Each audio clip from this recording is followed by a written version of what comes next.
Doing it now. Lovely, thank you. So welcome those that have managed to join. As I say, we've had a couple of issues with Zoom, but hopefully people will trickle through as we go through. So welcome everyone to this first public sector Tableau user group of 2023. So we hosting today are myself, so I'm James Goodall. For those that I haven't met before, I work for Surrey County Council, and joining me is the very capable Natasha Fletcher from Hampshire Police, our new co-lead. Thank you very much.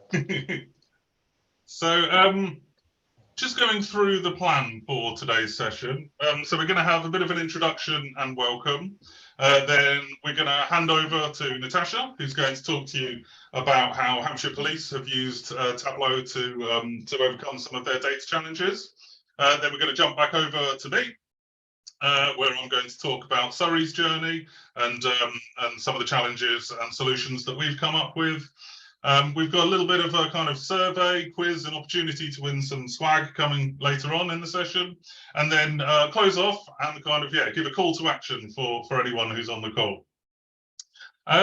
So just to frame kind of the context of the group, for those that haven't joined us before, we are a group of people from various different public sector organisations.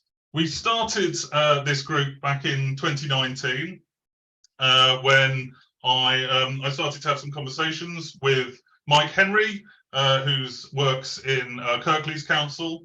He's just stepped back from co-hosting duties, and we now have, as I mentioned earlier, we have Natasha joining us.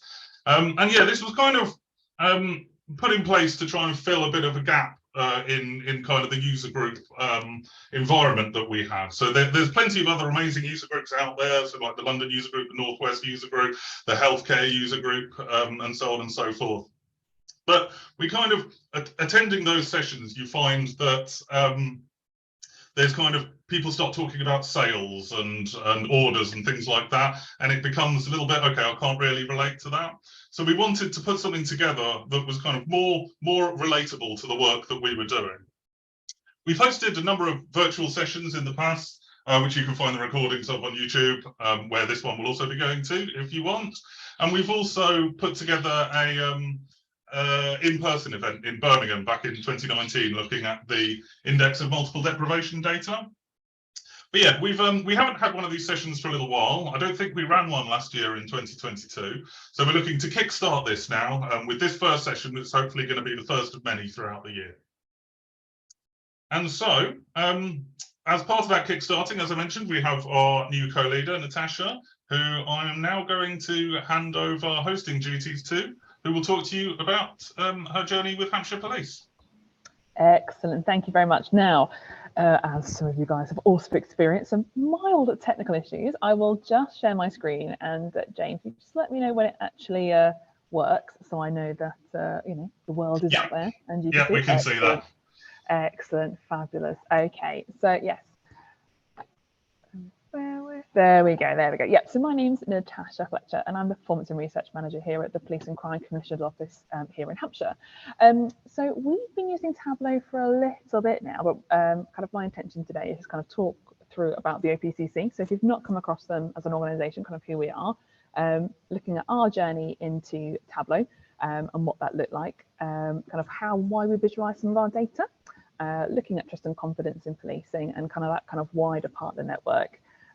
Because yeah, kind of I guess a little bit onto kind of James's world. It's for me some of the elements in Tableau maybe kind of really push that sales aspect. So maybe some of the training sessions, for example, we're talking about kind of a stationery company, and for me, when I'm trying to relate that into trying to represent policing data or crime data or kind of confidence data, it really wasn't kind of jumping out at me. So I guess I struggled in the Tableau landscape initially, but you know, let's have a little look. So from, I guess, perspective wise, from the OPCC, they've not actually been around for that long. It you know, just had its 10th year last year. So in terms of the Office of the Police and Crime Commissioner, it's still a relatively new concept, but ultimately kind of it's an organisation, a body out there to kind of have that oversight of from a policing perspective. So our Police and Crime Commission holds the Chief Constable to account. So it's ensuring that the kind of police are delivering to the standard they should be delivering to, and targeting crime in those particular areas, ensuring that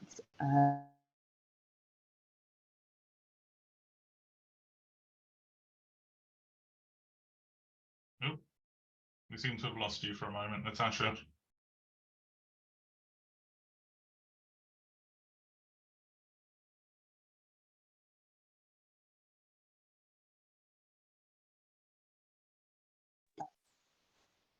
And I guess from our perspective, from a PCC perspective, we've got a PCC who invests heavily in local victim services.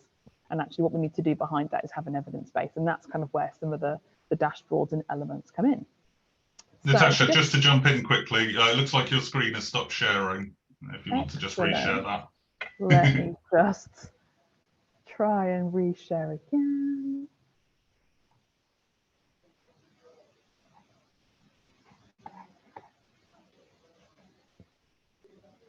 Is that working now? There we go. Yeah, lovely. There we go. Let's try again. So I guess from our perspective, from a journeys piece, we started developing dashboards for a particular purpose. And that was because we've got community safety partnerships. So here in Hampshire, we've got 14 districts. So that means 14 community safety partnerships.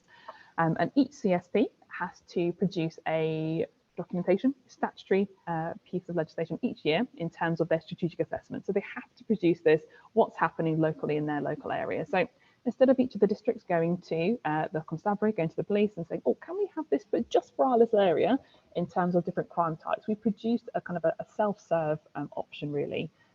So an opportunity for individuals to be able to access dashboards. So a selection of dashboards were produced in terms of crime and social behaviour, those kind of key areas that kind of generally our community safety partners were interested in. And this is probably one of the last plugs I can do with this, is that we did win an award, the IEC award back in 2020 for the dashboards and that kind of that public interface. So ultimately it was an opportunity for our partners to be able to access data they might not ordinarily have access to. And so kind of by kind of signing up and accessing the dashboards enabled them to get a better insight into kind of what's been happening into that local area for them. But ultimately, kind of why do we visualize data? So there's lots of open source data out there. So it's not necessarily just police data, but I don't know about you guys, but if I'm looking at data sets, I'm not great looking at just Excel after Excel, and kind of pivot tables are great. However, for me, they only go so far. So for us, it was really important we had an opportunity to be able to visualize the data that we were accessing. It just paints a much stronger picture, whether we're looking at over quarters or a full 12 months or whatever it might be, but by being able to explore the different filters available within the data.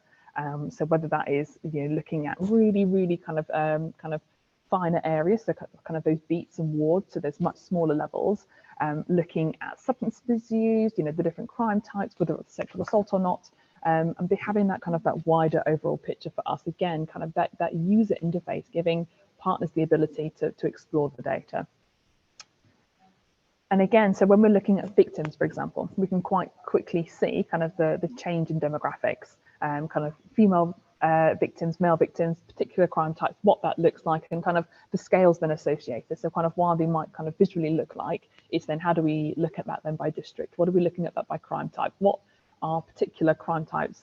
What's that victim profile like? And how do we then better target and tailor services locally to ensure that that need is being met? But some of the key areas that we kind of have important here are things like missing data. So children and young people who go missing, are they at risk of child sexual exploitation, kind of age, gender, ethnicity? So again, being able to kind of better identify kind of that cohort and seeing what that looks like. Again, another function of the office and every PCC office is to undertake custody visits. So with a group of volunteers known as ICVs, they're known as independent custody visitors. So they will go out and kind of ensure the welfare of detainees within custody.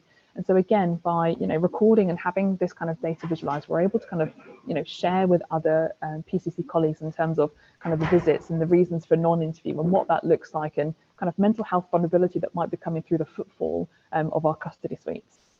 But it's not necessarily just the kind of visual quant aspect with our dashboards. We're kind of branching out a little bit into some of the more qualitative, so actually a bit of a a navigational tool, really. So one of the dashboards developed by a colleague here at the office was around linked to violence against women and girls and access to domestic abuse but perpetrator services, and those services kind of broken down by local authority area. So actually kind of police officers, partners were able then to kind of navigate their way through particular dashboards to kind of see what local support's been available.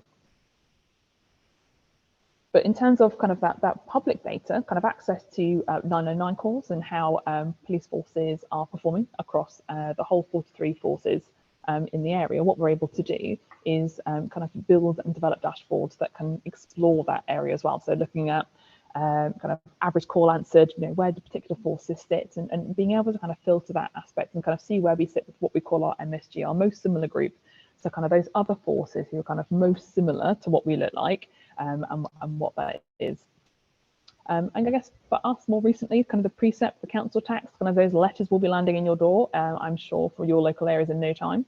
But for us, we did a bit of a consultation back in December with the public in terms of kind of the precept and kind of what's the maximum amount they'd be willing to pay and kind of their policing priority areas. So again, a dashboard that we can present to our Police and Crime Commissioner that she then has access to, can quickly kind of interact with the data to explore kind of that and what ultimately individuals are telling us locally. Do we need to target better for demographics, ethnicity, district, for example? So we were able to utilize some of the social media targeting in terms of the survey and where we could then kind of push that out and kind of what that looked like.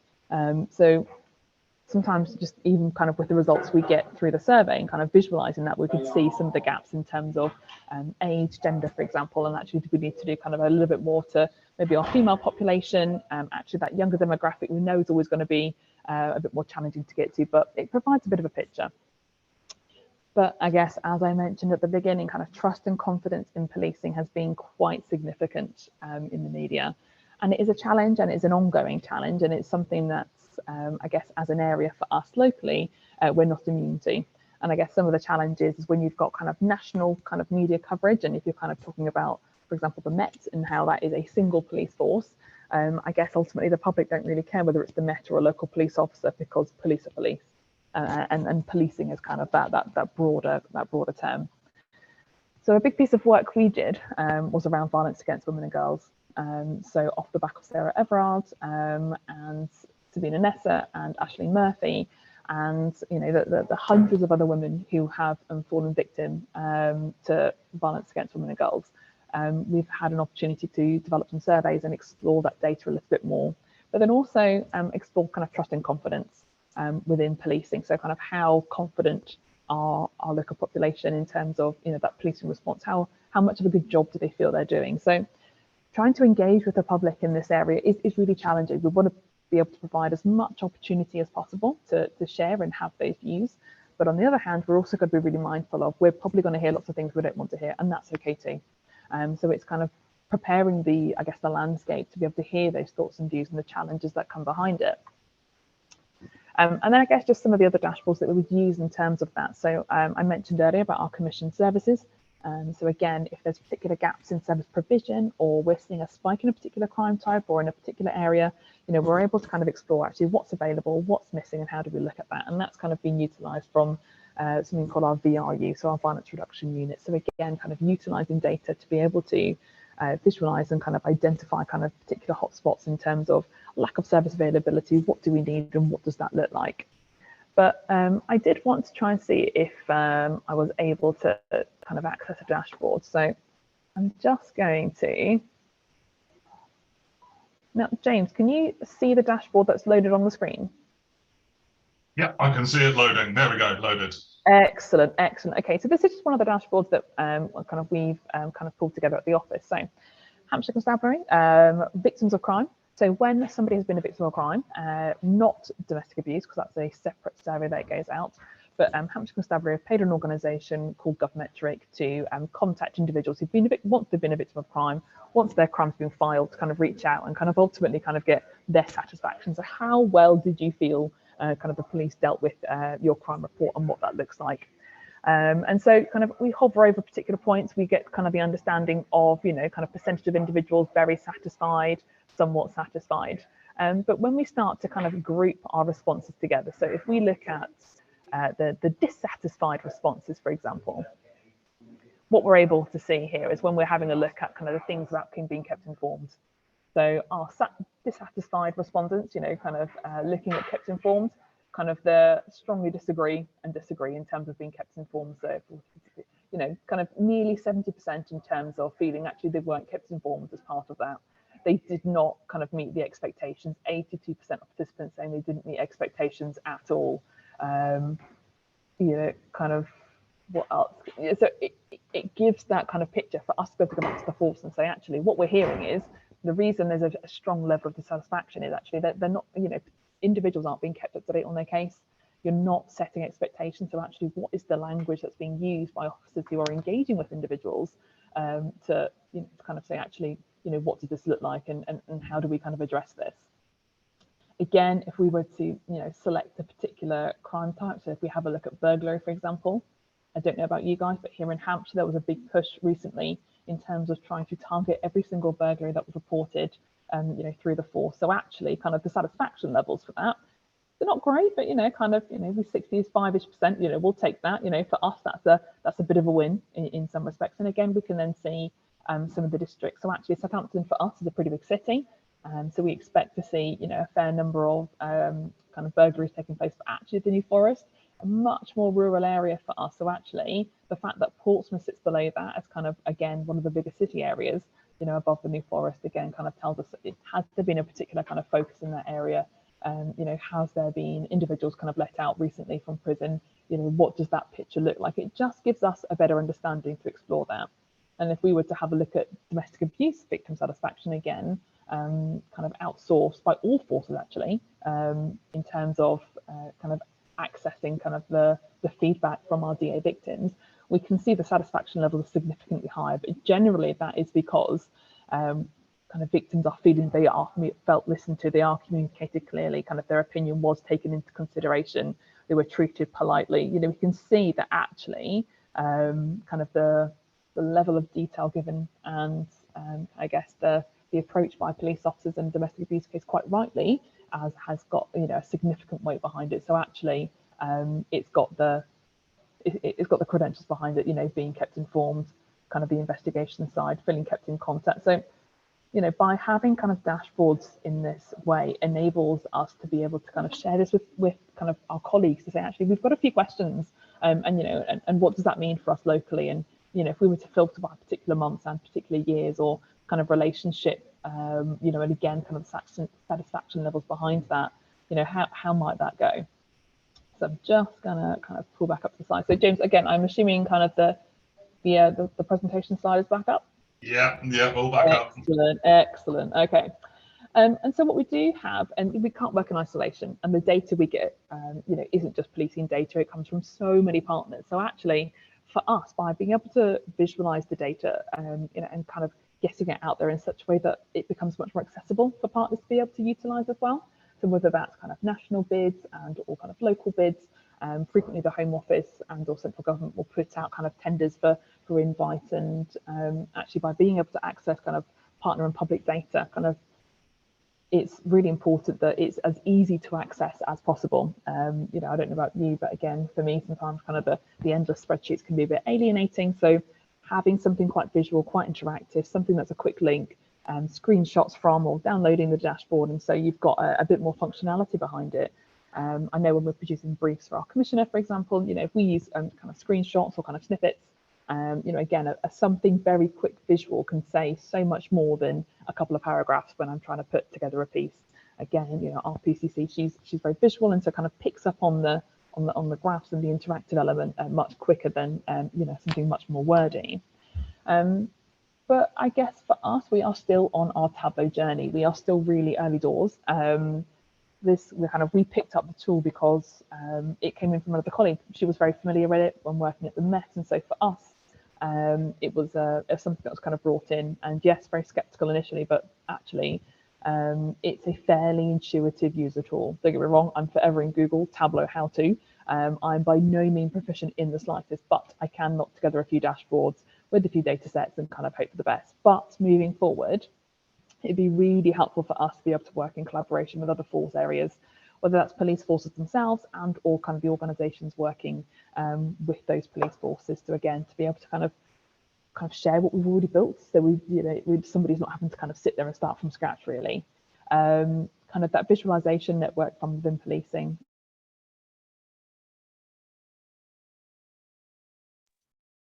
Oh, looks like we've lost Natasha again briefly.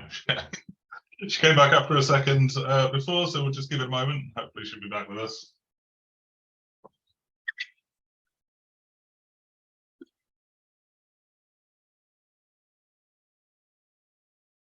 Doesn't see. I don't know if that's still sharing. It's just had a bit. No, it just stopped again, Natasha. Excellent, excellent. Let's try again.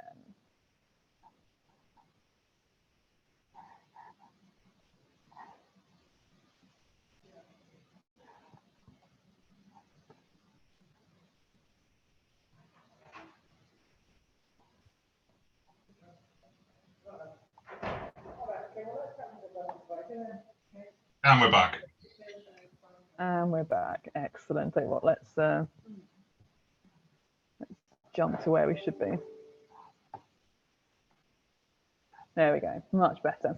And so yeah, I guess for us, kind of next steps would be to link to live data sets. So that's looking at our non-emergency numbers, so 101, the emergency kind of numbers that come through, your 999. So again, it's looking at the volume, kind of the calls that are coming through. What does that look like? So we can see that live change, kind of really identify those trends, those patterns, what's not being picked up. For us would be a real insight, especially for us. We recognise that the 101 call response isn't great at the moment, and it's something we're significantly working on. We've got significant gaps within our control room in terms of kind of the staffing behind it. So actually, it's something that we are really looking to. So for me, that's something I would really like to be able to kind of put up, but ultimately also kind of any shared learning and opportunities. I think, as I mentioned, it's kind of, we've just picked this up on the run. It's something that we just kind of quickly picked up and kind of ran with. And so I've been using Tableau for a few years now, but there is always kind of tips and tricks I am eager to pick up from any colleague going. So yeah, if there's opportunities to be able to kind of share little bits and pieces, or short kind of did you knows, or they'll drop in something, I have zero shame in saying I'm very welcome to kind of learning any tips and tricks from anyone kind of around the room. But ultimately that's kind of our Tableau journey for where we are. And yeah, it's always really helpful to kind of share where we've got to and what that looks like, and yeah, to hear from you guys as well. So hopefully a little bit of an insight from us here at the PCC's office here in Hampshire, and yeah, just a little step in our journey moving forward for Tableau. Lovely, thank you, Natasha. Really interesting. And yeah, I mean, we're just kind of picking up on the last bit you said. Yeah, we're all learning.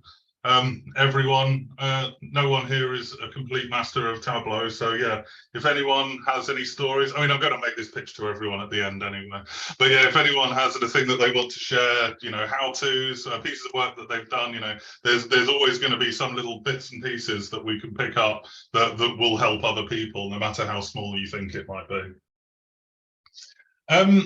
Yeah, so what we'll do, we'll go through any questions at the end of my presentation. So keep questions coming if you have any about Natasha's, or if you think of any while I'm speaking in a moment. Then feel free to drop them in the Q&A box, and we'll deal with those later on.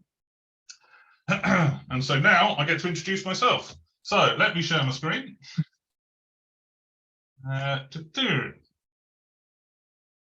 Okay, so hopefully that's sharing for everyone. Please shout if it's not, Natasha, but I'll just assume that it is. So hello everyone. So I am James Goodall, as I introduced at the start, and I work at Surrey County Council. So I'm going to be talking to you. Sorry, James, it's not sharing quite yet. I don't know if others can see. Okay, let me try something else. There we go. Just took a moment. Okay. Brilliant. So yeah, I'm going to be talking to you today about some of the history of how we've implemented some data solutions and processes and self-service analytics throughout Surrey. I'll talk about how kind of our current structure works, and go through some lessons learned and things we might do differently if we were to try it again. So just a brief cover of what I'm going to be talking about. I'm going to give an introduction to my team and the organisation. So as I say, talk about where we've got to so far and where we've come from, the structure of how we've implemented self-service analytics, delve into some of the details around some of the things that we've done to try and develop that capability, some of the tools that we support, both in self-service capacity and within my team, a couple of brief examples of work, and then, as I say, just cover a couple of lessons learned at the end.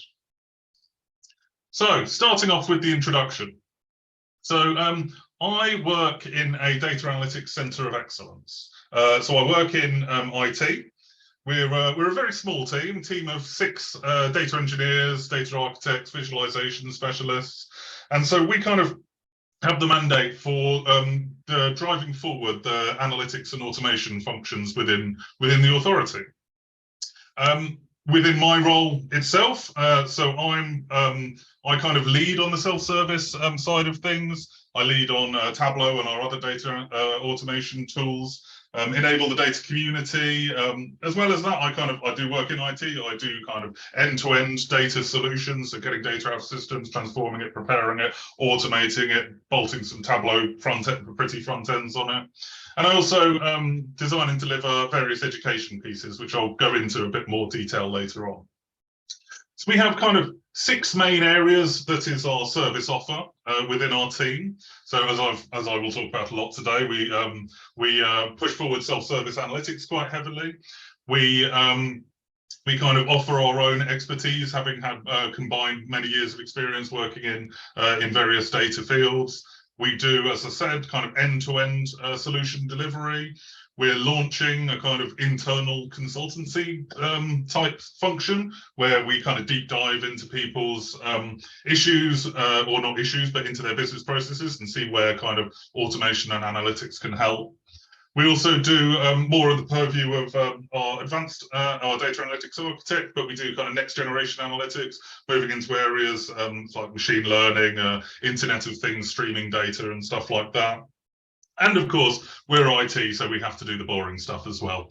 We do kind of full platform and solution support, so anything we build, we need to support. And then the platforms which we're hosting that on, so things like Tableau Server and the other tools, which I'll come on to a little bit later on. So that's a brief introduction to who I am and what the team does. But kind of we haven't always been there. It's taken a little bit of time to get there. And it kind of helps, I think, to frame it in the context of where Surrey is. So we have people on today. I think no doubt we'll have some other local authority people on today, but we'll have people from other different public sector walks of life. But so kind of as a county council, we have kind of lots and lots of different arms, lots of services doing lots of different things, you know, adult social care, children's social care. We have all the usual procurement, biz ops, finance, HR. We manage libraries. We do IT&D and public health and lots of other bits and pieces. And so with all of that comes a lot of people, a lot of different business processes, and a lot of different ways people want to see themselves succeed.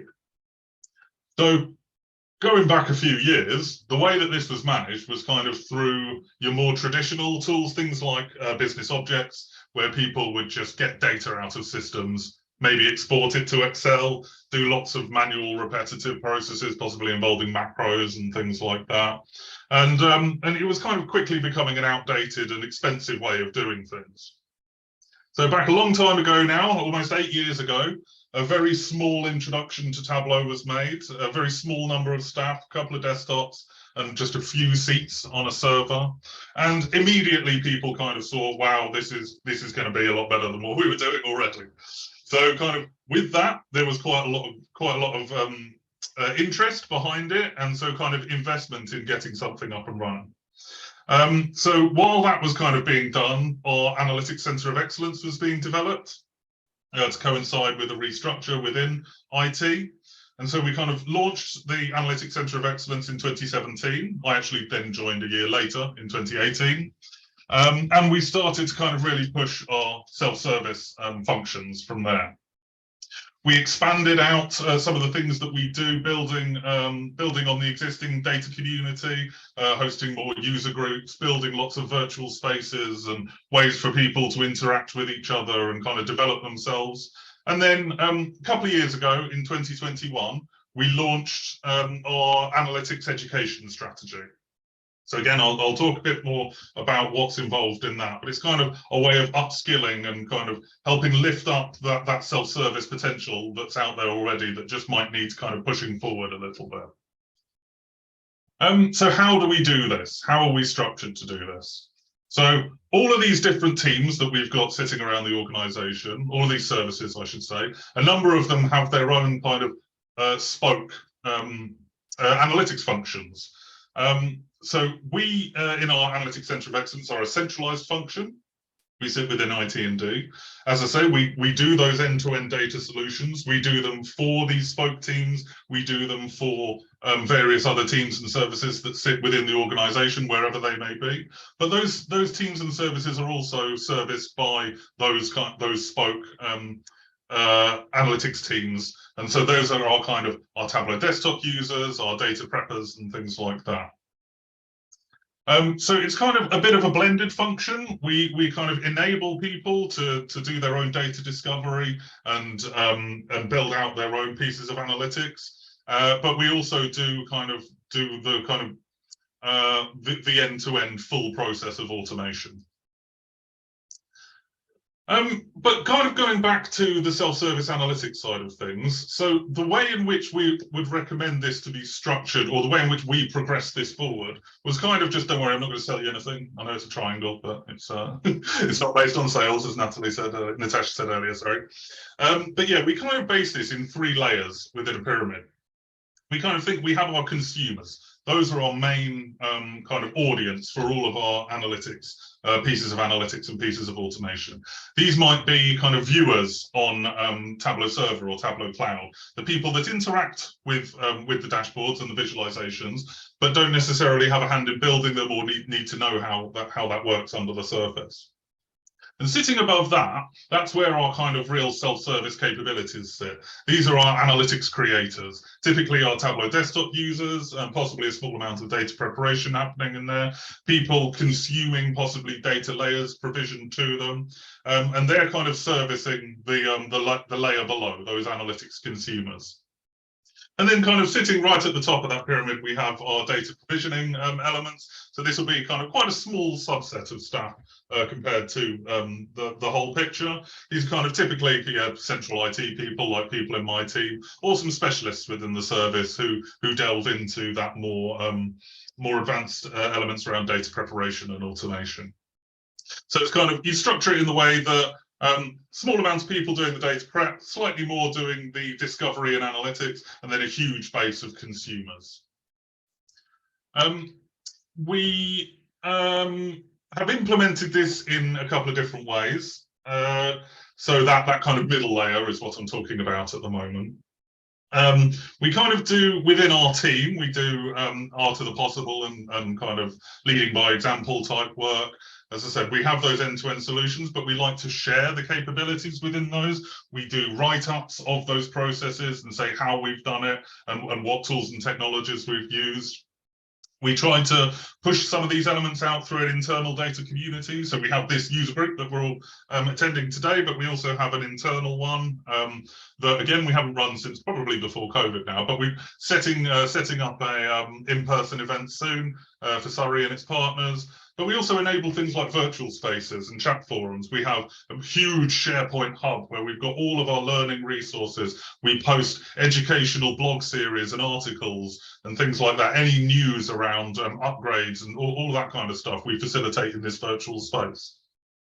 And as well as that, we also have, as I alluded to earlier, we put together some bespoke classroom training on a number of different tool sets to try and build out those capabilities. And that training kind of took the form of what we've termed our analytics apprenticeship. We can, as I said, first conceived a couple of years ago and then launched in the autumn of that year with our first course around data visualization using Tableau. So that was an 8-week program made up of 4 courses, 4 different modules, going from beginner to intermediate to expert to best practice, just kind of various different tips and tricks that we taught people along the way, gave them some kind of homework exercises to complete in between, and then bolted on another module around dashboard design that was delivered in early 2022 because we got some feedback that people kind of wanted to build on that and make their dashboards look really pretty. We run 2 other courses in parallel. So we have our self-service data preparation tool is FME.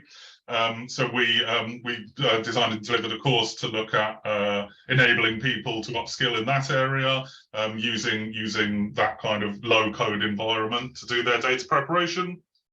And our latest course, which we've just delivered, is querying databases with SQL. So there's a lot of appetite out there for people to start learning how to code things. That we've got a lot of SQL Server databases out there. Lots of our system applications are based in SQL. So people were quite keen to try and unlock some of that, especially since we've decommissioned business objects now. So they kind of need another way to get that data.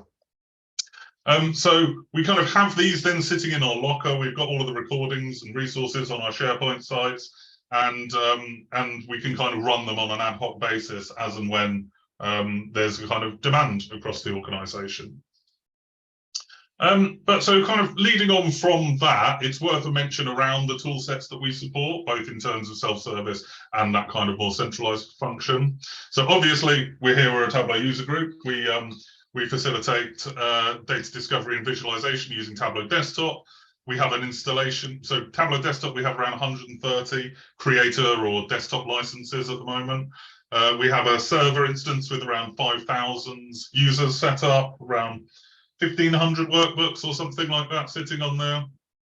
And then we also have an instance of Tableau Cloud, which we use to provide pieces of analysis with our partners, whether that be kind of external children's partners or other local authorities or highways partners, things like that.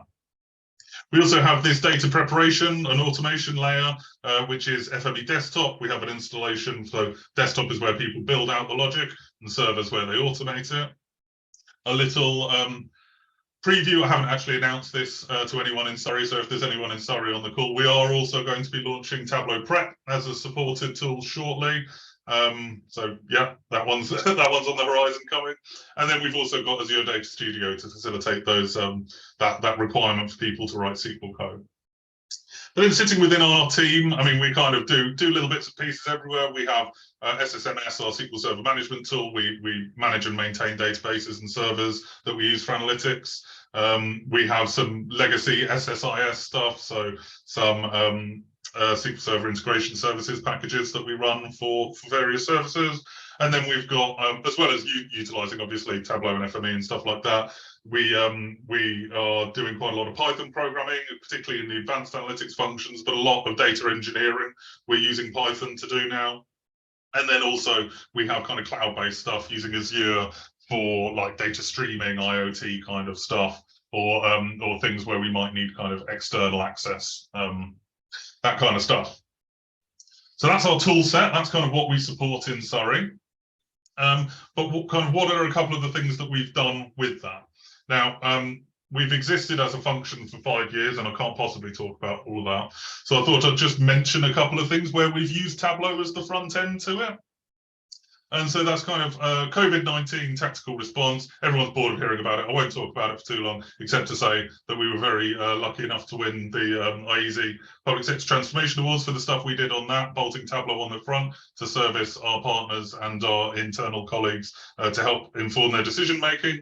And then, again, very proud to repeat that success again this year in some of the work that our team has done for the Homes for Ukraine programme. We've built obviously lots and lots of internal things around building utilization, which buildings are being used by what teams and services, how often are they being used, lots of data quality kind of stuff, bolting dashboards on to improve the quality of the data in our system, monitoring licenses, managing our kind of IT&D throughput, as I mentioned earlier, our IoT device monitoring stuff, population changes. We've helped with libraries transformation, giving them dashboards that they can look at to look at different configurations, what might work for new library setups without disadvantaging certain sectors of the population. Closing down some of our offices and moving our staff and councillors closer to residents. Again, kind of doing some modelling and presenting that in a visualization layer using Tableau, so people can look at kind of what effects it would have to move offices to different locations. And so there's hundreds and hundreds of examples I could go through, but just kind of as a whistle-stop tour, here's a few things that we've that Tableau has enabled us to do. I think it's kind of, it sounds all peachy. We've got everything running nicely, but that's not to say that there isn't things that I would do differently if I were to start this process again. And I think it's important to reflect on that sometimes, because we're quite quick to celebrate our successes, but there's some things which could have been improved along the way. I think the first one that I'll just mention is that kind of self-service works. There's no question about that, using tools like Tableau, but it can be quite difficult to manage, particularly at scale. So, for example, we're a team of 6 people servicing 130 Tableau analysts, 60 FME users, 5,000 users on Tableau server. So kind of managing that can be quite a difficult thing. So coming up with some robust business processes at the start of it, with an anticipation for scale and growth, would probably have helped us a little bit more. Possibly having a slightly larger team at the outset. So we've got these spoke teams that I talked about earlier. They're fantastic. They do work that we could never do, requiring in-depth knowledge of business processes within services and particular aspects around the data. But kind of where it's like more end-to-end stuff, trying to train up 130 people to do that rather than a smaller group of like maybe 10 or something like that, comes with its own challenges. And kind of setting your stall out there, and what does it actually mean to have an installation of Tableau, server, desktop, whatever that might be? What happens if someone just sits on a license and doesn't use it for ages? Having those framing those conversations up front would have kind of saved us, I think, a couple of difficult conversations. When it comes to finding someone that's had a license which we've been paying for every year and hasn't used it in 10 or 11 months or something like that, where someone else has been crying out for a license. We're all public sector, we're all the purse strings are tightened every single year, tighter and tighter. So we need to be careful of what we're spending. So then when you approach that person to try and take something away that they've already had, that can be quite a difficult conversation. So maybe we could have done some more communication at the start around what the impact of that kind of arrangement is. And then, just kind of shouting about some of the capabilities, I think, from earlier on. Like, we're doing quite a lot of that at the moment, putting our work out there and saying what's possible in our existing estate, but kind of making sure that everyone is aware of that.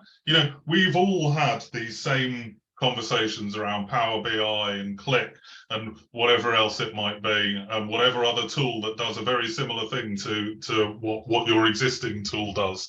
And a lot of that, I think, is born out of people just kind of not understanding some of the capabilities. So they kind of think, oh, they've been shown this tool by this company does this thing, but without realizing, oh no, we actually have a tool that can do exactly that same thing. They just haven't seen it realized in their service yet.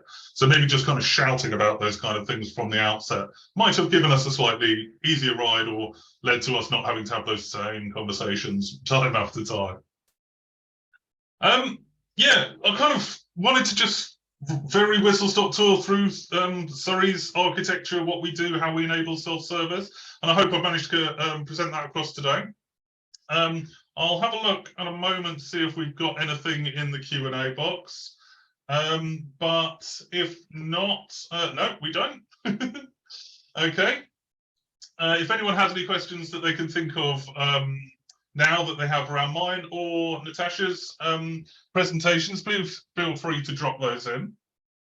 We have another element that we're going to go through in the session today that we kind of just wanted to find out a bit more about you, where you come from, what you do as a kind of job, and an opportunity to get some free stuff. So let's just present this. Hopefully this is still working. We wanted to just do a quick survey of kind of who you are, what sector you work in, be it local government, central government, policing, like Natasha, or transport, or something else, education, healthcare. Where you are, we're very keen to kind of explore the possibilities of in-person meetups in the future. So kind of these virtual ones are great, and they allow for people kind of all over the country to join in. Geography is not really an issue, but we kind of want to test the water to see whether we can put some more in-person events in the calendar, and also what you'd like to see at these future events. So we're kind of, this isn't about us just talking to you. This is about facilitating a community. We want people to start engaging with each other, coming to us and sharing their story with everyone else. So kind of, what do you want to see? Do you want to see more presentations? Do you want to see kind of breakout sessions and things like that? Do you want to see how-to technical demos? So what I'd suggest is, if you can take a minute, I'm going to drop this link in the chat, and I'll leave the QR code up on the screen. If you could just take a minute to answer those. And then there is a prize question towards the end of the survey. So those that make it towards the end, you're in with a chance of winning some stuff that we'll, some Tableau swag that we'll send out to you. So let me just drop this link in the chat. As I say, if you want to use QR codes, you can get it on your mobile device just by scanning the screen there. I can see we've got a question come in, which I will attempt to answer while people have a go at doing that survey. So we've got a question of how did you get Surrey leadership on side to be data driven as an organisation? A very good question, and one that I can't say we've 100% cracked. So there's with an organisation as large as Surrey, there's kind of lots and lots of different ways people get their information. There's a lot of slightly outdated ways of reporting that we're still trying to combat, I would say. People being given PowerPoints, screenshots in PowerPoints, or reports written out regularly, and so on and so forth, which to a degree is being data driven, but it's not kind of harnessing what we've got there. So the way in which we've tried to attack this and try and make that positive change is by just showing people what's possible repeatedly, again and again.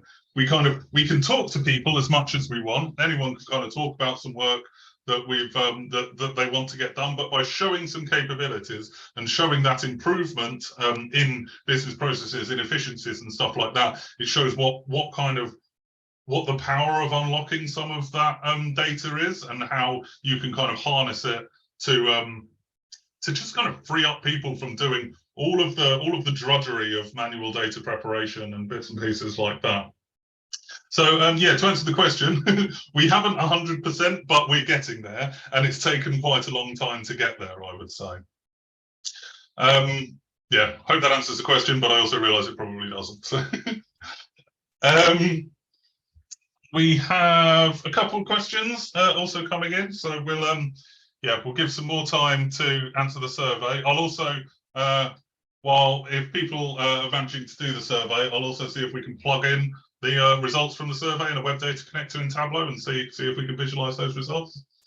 But we have a question here. I'm not sure if Natasha wants to take this one, or if she's happy for me to take this one around Tableau prep. It's not something we've actually allowed to get yet. So from a policing perspective, we are still several iterations of Tableau behind. So the most recent version update of, we still don't have access to. So yes, trying to integrate Tableau prep into kind of the data cleansing side is something we are moving towards, and it's something we would like to have, but at the minute it's not something we are lucky enough to have access to. Yeah. Yeah, so basically the way that Tableau prep works, so we as I say, we don't actually have it in Surrey yet. We haven't had it for a long time. We're moving over to subscription licensing, and with that comes prep. So we've kind of not had it for a while because and we've had an existing estate of data prep in the form of FME, so we really haven't had a need for it. But Tableau prep kind of, yeah, it sits as its own separate application where you can just plug in different data sources, do some kind of repeatable workflow, and it will, you can just run that again and again and again, rather than having to like open a spreadsheet, do a VLOOKUP, combine data, put a formula in. You can just build that logic in a workflow, same as you can do in FME.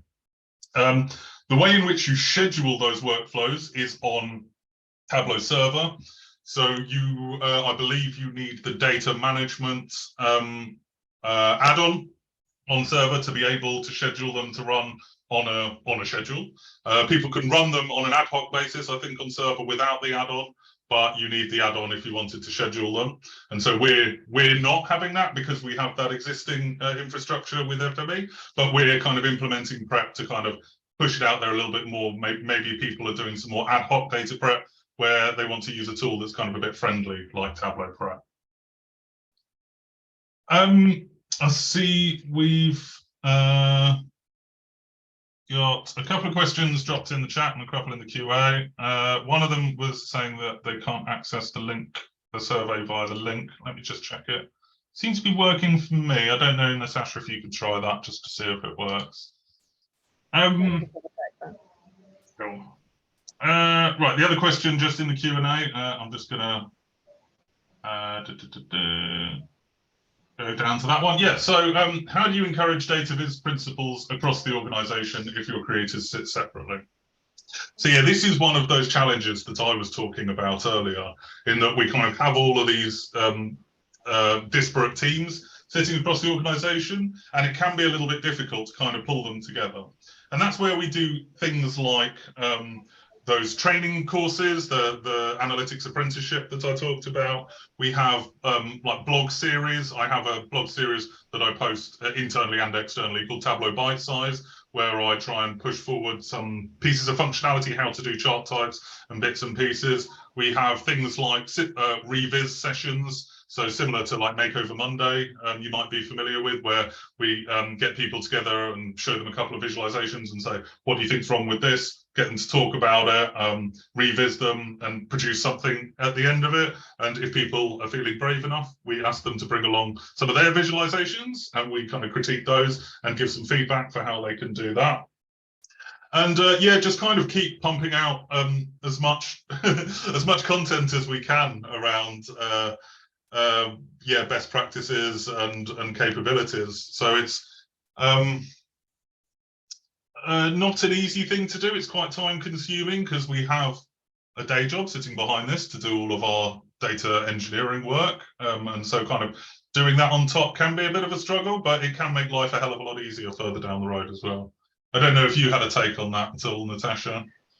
Yeah, so yeah, kind of it's more kind of the echo of the add-on. So yeah, kind of my day job isn't Tableau, it isn't the visualizations, it's the nice to do. It's if I get a spare 30 seconds and I get an opportunity to kind of look at that data, but in the idea that it does make my life a bit easier, especially if I'm trying to visualize something, kind of get the message across, trying to deliver a particular point of view. Like I say, our Police and Crime Commission is very visual, so actually by being able to kind of highlight particular crime types or particular issues in a particular area, kind of with mapping or something, actually it will scream so much louder having it in said visual way than not.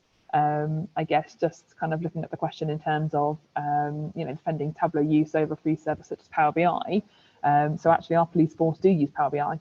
So our constabulary use Power BI, we use Tableau. And the reason we use Tableau was just because it was a preference at the time, because a colleague was more familiar with it. However, I think the level of functionality and the fact that it can be shared much wider than some of the Power BI functionality. So from our perspective, the constabulary use Power BI for an internal tool only. There's nothing kind of external, whereas we will have kind of our dashboards and a kind of password protected site, you know, to kind of keep that level of confidentiality. But also if we want to produce kind of that public aspect, we can. But that is not to say that, you know, kind of we have a very small team. It's myself and a colleague, and so trying to kind of service kind of our office, which is fairly small. We are the only 2 Tableau users, so yes, we are happy to default to, you know, kind of explore the Power BI dashboards that they produce, because there is no point in being in competition and trying to kind of reinvent the wheel kind of twice just because, you know, they've done it in Power BI and we've done it in Tableau. It's kind of, that's not how we view it. It's kind of trying to identify the tool that works best for you and your organization. And, you know, for us, it was Tableau and, you know, the support we get in the background, etc. And kind of the jump to support kind of that public sector, even though they are obviously kind of private organization. It's, yeah, we've got kind of that scope and that support in the back really for us. So that's kind of just where we stand with that. And just to say, yeah, the survey linked worked fine for me in the chat. So Sorry, Bettina, I can't quite see kind of why that wasn't working, but yeah, that worked straight away for me.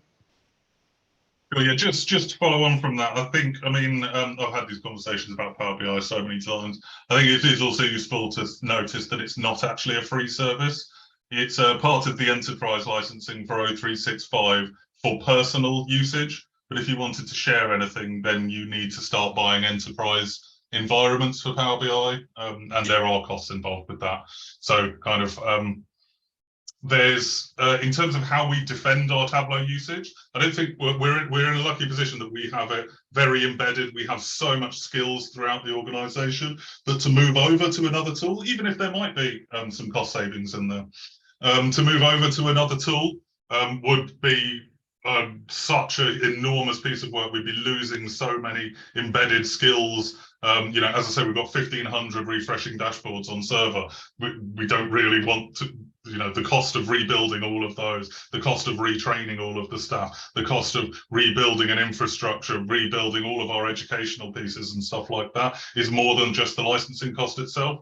So we're lucky in that we've got quite a nice embedded developed and mature function that those conversations can be moved away quite quickly.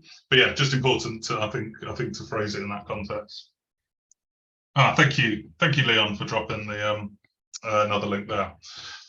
So I think that's kind of all the time we've got questions for. We're running a little bit over, but that's because we started a little bit late because the Zoom link didn't work. But what I think I will just quickly do before I close off, so we've in fact, just in case people haven't been able to do the quiz, what do you reckon, Natasha? Should we do a live winner selection now, or should we just randomly pick someone later and contact them? I think should we give those who maybe haven't been able to access the server, because I wouldn't want anyone to not win or have access to said swag. If I'd known there was swag going, I definitely would have put myself forward. Did not know that. Yeah, you're not allowed to enter. You're not allowed clearly, to enter. Clearly. So yeah, I reckon, you know, if we can kind of, you know, anybody who wants to take part in this stuff, you can do it kind of in the next hour or so. So we can try and do it by the end of the day. Just kind of tee off. I think that would be really appreciated. Cool. Yeah, and then we'll randomly pick one, pick a winner, maybe two, maybe three. We'll see what we can get away with. See how much stuff we've got to play with, and then yeah, we'll send something on. I'll also send out an email link to people from the event page afterwards, just so you have a record of this for when the chat goes. Okay, and I guess that takes us to the closing. So we wanted to just say thank you for those that managed to join us today.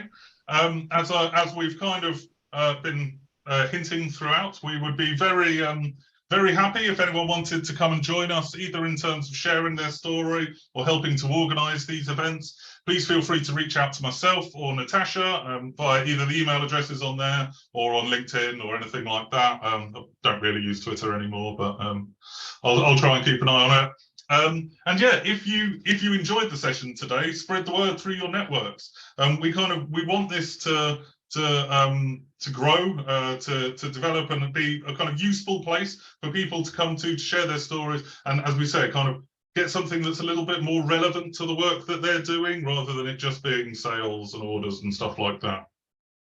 And finally, we have a new platform that we're going on. So we've where we've previously hosted these events on one platform, we now have this brand new shiny one. So what we would do is recommend everyone sign up to this one to be notified whenever we book in future events. Again, I'll also email this out just in case you lose it in the chat. But yeah, sign up to this one to make sure that we've you'd be notified whenever anything drops, and yeah, use it as our new hub for all public sector Tableau user group stuff. So yeah, I just wanted to say from myself, thank you very much. I don't know if Natasha wanted to say anything. It's just that if you have got any dashboards you've been working on, or any ideas at all of what kind of like thinking of what you might want to pull together, like you say, kind of the world that I work in compared to James is so different in terms of kind of the size and scale. So James is up there with the elite group, and then we are down here kind of, you know, early doors. But it's always good to kind of have that kind of cross network, that cross pollination, just those sharing of ideas. I don't know if you can see kind of James' background at all as well, but he's got his, you know, one of her winning dashboards kind of floating behind him as well. So, you know, we've all got, you know, kind of those kind of little wins. But, you know, kind of say, kind of the idea of being creative with data, for me, you know, kind of pre-Tableau was a rarity. So by being able to kind of really showcase some of kind of the data and what's out there, you know, kind of that visual element, you know, kind of just goes so far. So any questions or queries, even if it's not in relation to the group, but it's maybe kind of more in relation to kind of the fields that we're working in, absolutely do reach out. Yeah, and we very much look forward to hearing from you guys very soon. Excellent. Yeah, I second that. Kind of, it doesn't matter where you are on your Tableau journey. There's something you will have done which will have been interesting or helpful or informative to someone else. So yeah, don't feel afraid to reach out and share those. So yeah, thank you very much for joining us, everyone. We will certainly be booking more of these in throughout the year. And so yeah, sign up to the group page to stay informed of when it happens, and we'll hopefully see you all soon. That's great, guys. Enjoy the rest of your afternoon. Take care. Cheers, bye.